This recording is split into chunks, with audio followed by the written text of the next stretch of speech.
गांव की सीमा पर एक सादा सा मिट्टी का घर था। खपरेल की छत, मिट्टी की दीवारें और सामने फैला खुला आंगन। उस घर में सादगी और परिश्रम यूं रहते थे जैसे सांस और धड़कन साथ रहती है। उसी घर में एक ब्राह्मण किसान अपने दो भतीजों माधव और नील के साथ रहता था। तीनों खेतों में पसीना बहाते और उसी पसीने से अपनी रोटी कमाते थे। माधव बड़ा था, स्वभाव से गंभीर, समझदार और जिम्मेदार। घर की हर चिंता उसकी आंखों में दिखती थी। वह कम बोलता था, पर जो करता था पूरी निष्ठा से करता था। नील छोटा था, दिल से बहुत गहरा। माँ ने मठा भेजा है, पे ले भाई। हाँ मधो भैया, बहुत ज्यादा गर्मी है। एक दिन अचानक सब बदल गया। माधव तेज बुखार में तपने लगा, सांसें भारी थी, शरीर कांप रहा था। घर में डर और चिंता फैल गई। अरे भाई कोई है, भगवान क्या करूं, मेरी तबीयत तो बिगड़ती जा रही है। गांव के वैद्य को बुलाया गया। वैद्य के साथ उनकी बेटी किरण भी आई। किरण का स्वभाव शांत था, उसकी आंखों में गहराई और हाथों में ममता थी। उसने बिना किसी दिखावे के माधव की सेवा शुरू कर दी। कभी दवा, कभी पानी, कभी माथे पर ठंडा हाथ। वह ज्यादा बोलती नहीं थी, लेकिन उसकी खामोशी में अब अपनापन था।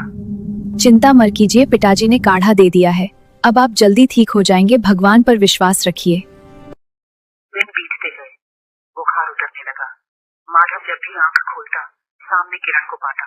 उसकी आंखों में कृतज्ञता थी, फिर सम्मान और धीरे धीरे एक सुकून। किरण भी यह सब महसूस करती थी। बिना शब्दों के, बिना वादों के दो दिल जुड़ चुके थे। बीमारी तो चली गई, लेकिन रिश्ता रह गया। भगवान का लख लख शुक्र है, अब आप ठीक हैं। अब मैं पहले से काफी अच्छा महसूस कर रहा हूँ। ये सब भगवान का आशीर्वाद है और पिताजी की दवाई का चमत्कार है।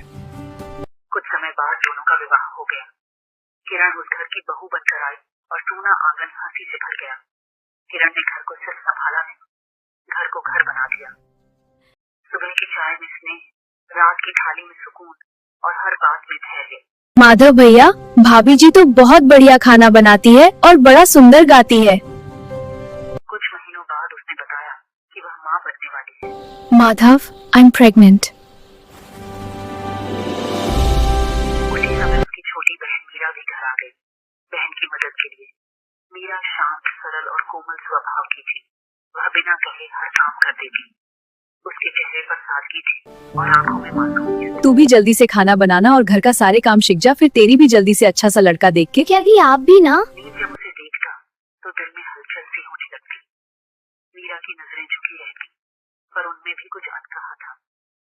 धीरे धीरे दोनों एक दूसरे को समझने लगे, बिना शब्दों के, बिना वादों के। यह समझ कब प्रेम बन गई, उन्हें खुद भी पता नहीं चला। आपका नाम क्या है? मेरा, और आपका? नील। मीरा, मैं तुमसे प्यार करने लगा हूँ, क्या तुम मुझे प्यार करती हो? हाँ। लेकिन मीरा डर गई। उसे लगा यह प्रेम अनुचित है। एक रात वह अकेले बैठकर रोती रही। किरण ने उसके आंसू देख लिए। उसने सब समझ लिया। वह पास बैठी और स्नेह से कहा, प्रेम कभी गलत नहीं होता, गलत वो होता है जिसमें स्वार्थ हो। उसने दोनों को अपना आशीर्वाद दिया, लेकिन जीवन ने उन्हें समय नहीं दिया। मैं क्या करूं दीदी, कुछ समझ नहीं आ रहा। भगवान पे भरोसा रख किरण, तूने कुछ गलत नहीं किया है, मैं तुम्हारा साथ दूंगी।